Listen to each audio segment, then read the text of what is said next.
Hola, bienvenidos a un nuevo podcast IBIS. Hoy vamos a hablar sobre el manejo de los monos araña. Y antes de arrancar, como siempre les hemos dicho a ustedes, cada vez que vayan a hacer un manejo de X especie, siempre hay que averiguar sobre la especie, lo que más sepamos sobre su biología, ecología, en fin, su historia natural. Y esta no va a ser la excepción. Entonces, antes de entrar en temas de manejo, vamos a hablar un poco acerca de su historia natural. Los monos araña son primates que realmente viven muchos años, son bastante longevos, estamos hablando de que pueden vivir entre 40 y 50 años, alcanzan una madurez sexual entre los 6 y los 7 años. La gestación tiene un periodo más o menos de 7 a 7 meses y medio y los intervalos entre nacimientos son de 37 meses aproximadamente. Y solamente hasta los 3 años de edad es que las crías se destetan por completo. Ahora hablemos un poquito acerca de la ecología y es que estos monos araña viven en selvas muy lluviosas, siempre verdes, casi siempre, ¿no? Por las lluvias y pasen casi todo el tiempo en la copa de los árboles, en las copas más altas de los árboles. Les encanta permanecer allí, allí se alimentan, allí duermen, allí juegan, allí hacen todas las interacciones. Realmente es muy extraño ver un mono araña en el piso. Y esto hay que tenerlo muy en cuenta a la hora de hacer enriquecimientos. Así que vamos agarrando cositas de lo que estamos hablando para luego saber el por qué se enriquece de cierta manera y no de otra, ¿vale? Las especies de monos arañas, la mayoría, todos son diurnos, perdón, no la mayoría, todos son diurnos y pasan un 80% de su tiempo alimentándose, jugando, moviéndose entre las ramas. En cuanto a la alimentación, podemos decir que los monos araña son frugívoros. Su dieta está constituida básicamente entre el 80 y el 90%, está compuesta de frutos maduros y complementan a veces tu dieta, es decir, no son estrictamente frugívoros porque también se ha visto que consumen semillas, consumen algunas flores. Y algo interesante en ellos es que la postura que utilizan para alimentar la pueden hacer sentados, sí, la pueden hacer sentados en una rama, pero la mayor parte del tiempo se ven cómo ellos se alimentan de forma como suspendida en el aire, es decir, se cogen de su cola, con la cola agarran una rama, con otra mano agarran otra rama y con la que les queda libre se van alimentando. En vida libre, los monos araña viven en grupos muy grandes, se van a sorprender, este dato incluso yo no lo sabía, pero viven entre 30 a 70 individuos. A diferencia de otros mamíferos que viven en grupo, los machos son los que permanecen en el grupo desde que nacen. Es decir, ellos nacen en un grupo, allí pueden permanecer toda su vida. Y son las hembras quienes migran a otros grupos a una edad más o menos entre 5 a 7 años. Por tanto, las interacciones sociales se dan más entre machos que entre las hembras. Los principales problemas que tienen para la conservación de estas especies de monos araña, aunque las que voy a mencionar realmente son para casi todas las especies, es el tema de la deforestación, la cacería ilegal, perdón, y el tráfico ilegal como mascotas, que también pues esto es para muchas especies, no únicamente para el mono araña.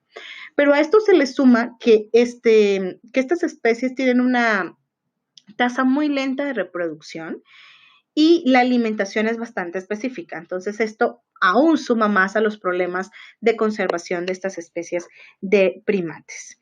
Teniendo en cuenta esto que acabamos de hablar, esto es como un pequeño paréntesis sobre la historia natural de estas especies y ahora vamos a hablar entonces en sí del manejo y vamos a arrancar con el tema de los encierros. Las jaulas deben ser más que anchas, deben ser a lo alto. ¿Por qué? Por lo que ya mencionábamos inicialmente, que ellos prefieren los lugares altos, viven en los árboles, por tanto, los encierros deben ser más hacia lo alto que hacia lo ancho. Adicional a esto, como en todos los encierros de otras especies, también es necesario que estas jaulas tengan compartimentos que permitan, por ejemplo, que haya un compartimento para contenciones, ¿cierto? incluso para que los animales puedan ingresar en estos lugares o otro lugar donde se puedan mantener encerrados mientras se hace limpieza, ¿cierto? Y no hacer limpieza con ellos allí, porque en algunos casos incluso puede ser peligroso. Entonces, para ese tipo de cosas, la jaula debe también proveer refugio de calor, es decir, del sol, del frío, incluso también algunos refugios que hacen que en caso de pelea se puedan dispersar y puedan irse a refugios, ¿cierto? Entonces, eso también. Importante también que las jaulas eh, puedan tener árboles adentro. Muchas veces, ¿qué es lo que hemos visto? Hemos visto encierros con palos de escoba, con troncos secos, muertos, que no está mal, pero si nosotros tenemos la posibilidad de plantar un árbol que aguante el peso de los animales, estaría genial, ¿cierto? No necesariamente también la vegetación tiene que ser árboles muy grandes, sino también vegetaciones pequeñas, porque la idea es simular un microambiente, ¿vale? Que ellos se sientan en casa, por decirlo así. Y nos vamos a hacer un poquito de los monos araña y también se podría hacer, se me ocurre a mí en este momento que podríamos hacer también para los titís, ¿cierto? Para los titís que son animales pequeñitos, pequeños árboles sembrados, ¿cierto? Que aguanten obviamente el peso, que realmente es muy poco. Creo que cualquier arbusto podría servir, cualquier arbolito pequeño puede servir para meterlo en una jaula, plantarlo allí, eso sería fantástico, ¿cierto? Entonces,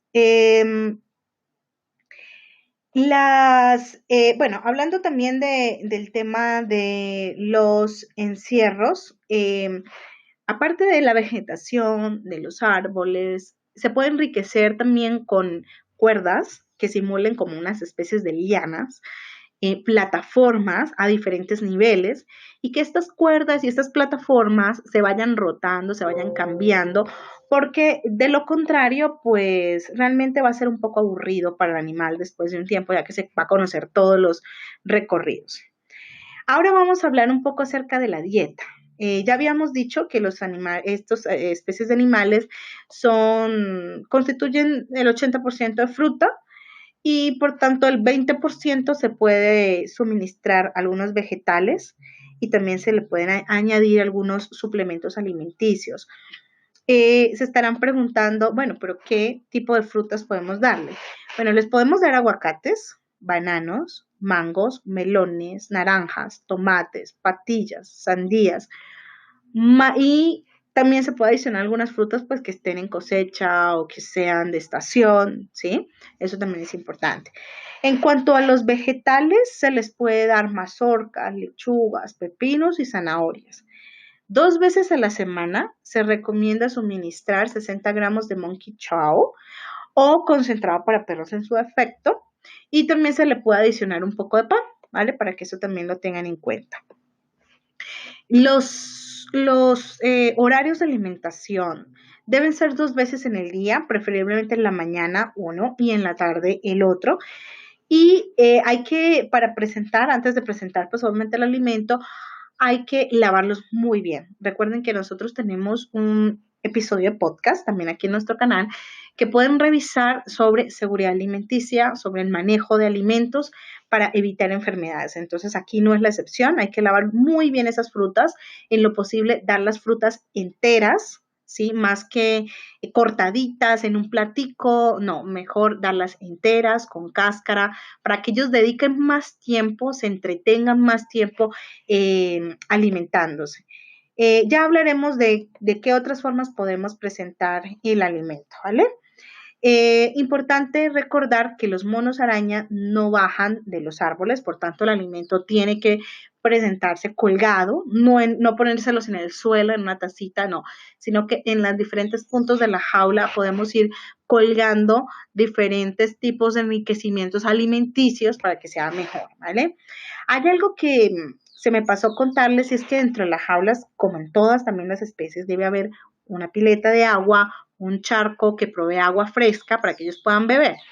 En el caso de los monos araña, se podría poner la charquita o la pila, como lo quieran llamar, no muy profunda, eso sí, y colgar como una cuerda, que quede colgando, suspendida una cuerda, de tal manera que ellos al beber se mantengan suspendidos en el aire y al mismo tiempo están bebiendo como lo hacen en vida libre, ¿no? Entonces eso podría ser muy, muy interesante que se pusiera en práctica si es que no lo están poniendo en práctica. Bueno, vamos a hablar ahora acerca de los tipos de enriquecimiento ambiental. Ya hablábamos que un tipo de enriquecimiento era el tema de la vegetación, pero ahora, como sabemos que los monos de araña realmente pasan mucho tiempo buscando comida, alimentándose, entonces el mejor enriquecimiento que le podemos dar a ellos es de tipo alimenticio.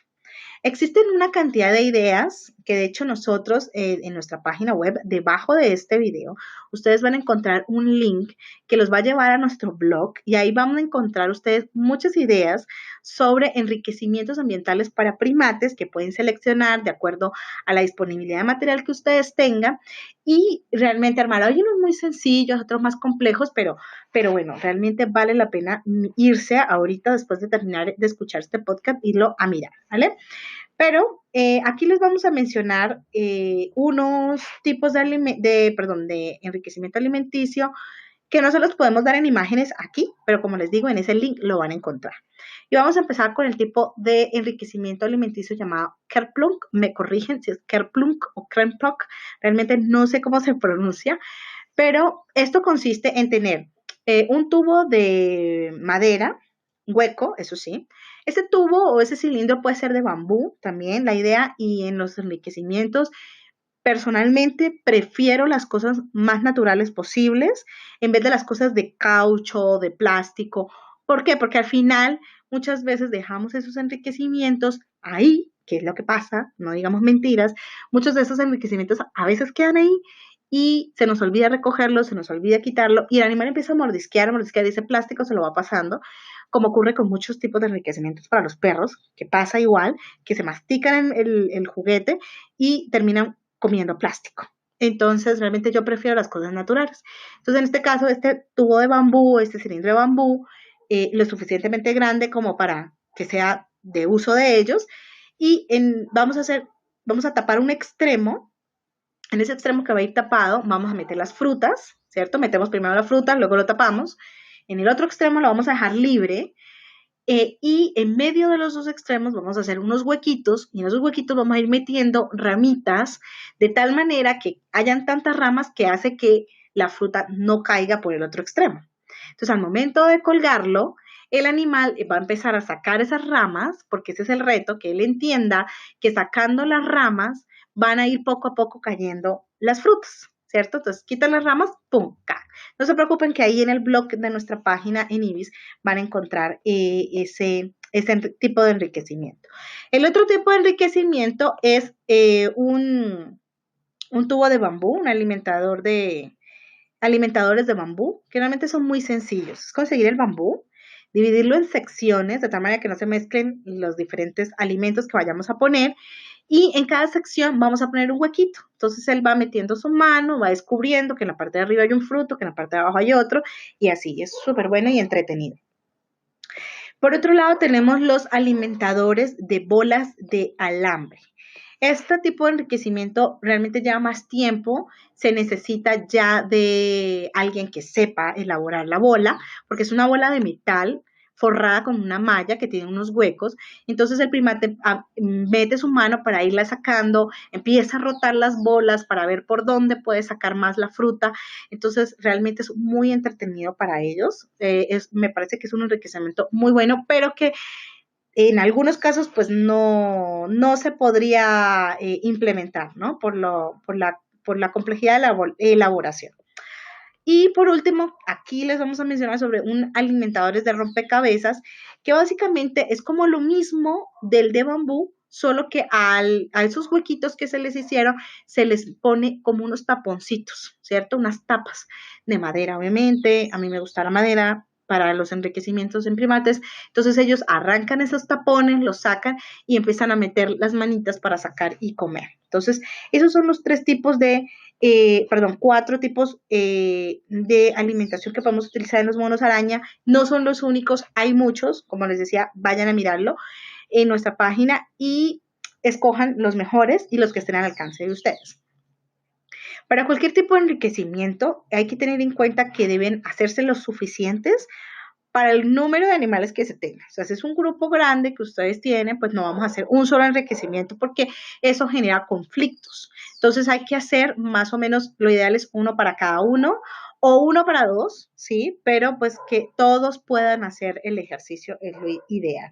Y otra cosa que también deben tener en cuenta, muchas veces uno dice, ah, ya hice mi enriquecimiento y durante un mes o 2 meses el animal está siendo enriquecido con la misma cosa. Eso no funciona así. El enriquecimiento hay que trabajarlo muchísimo de todos los días, cambiárselos para que ellos se entretengan. ¿Listo?